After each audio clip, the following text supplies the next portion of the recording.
Good morning. It's Friday, June 19th, and we're going to continue our discussion on action and problem solving with a prompt from the Daily Stoic, which reads, how can I better keep myself in the present moment?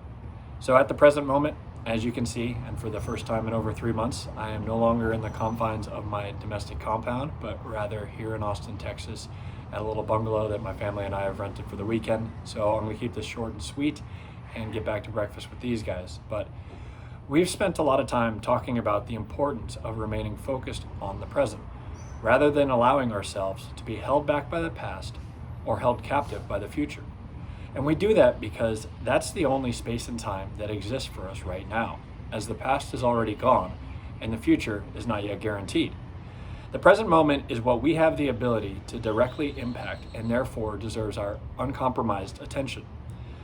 While we often talk about the benefits of zooming out to see the big picture, as it helps us achieve objective reasoning, choosing to focus on the present offers us another problem-solving technique by approaching challenges from the opposite perspective.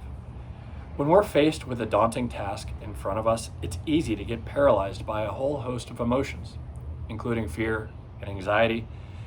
We can even feel inadequate at the complexity of the situation, leaving us confused as to where to even begin. How does one just keep calm and carry on? But as Marcus Aurelius reminds himself, don't let your reflection of the whole sweep of life crush you. Don't fill your mind with all the bad things that might still happen. Stay focused on the present situation and ask yourself why it's so unbearable and can't be survived.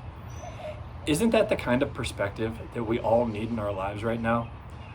What began as 1 week of school closures and a few canceled flights now has entered its 4th month of disruption.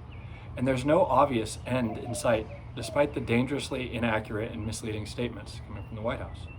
So if we were to let the enormity of this situation overshadow our thoughts and judgment, it would be very challenging to find the inner stability necessary to keep delivering on what is important to us.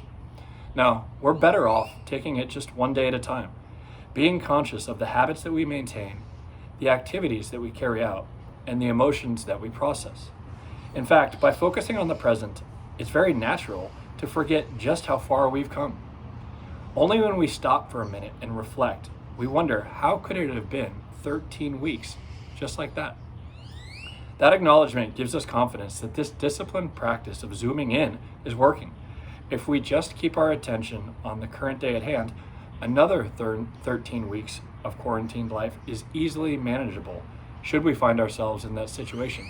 Once again, have a great day. Bye.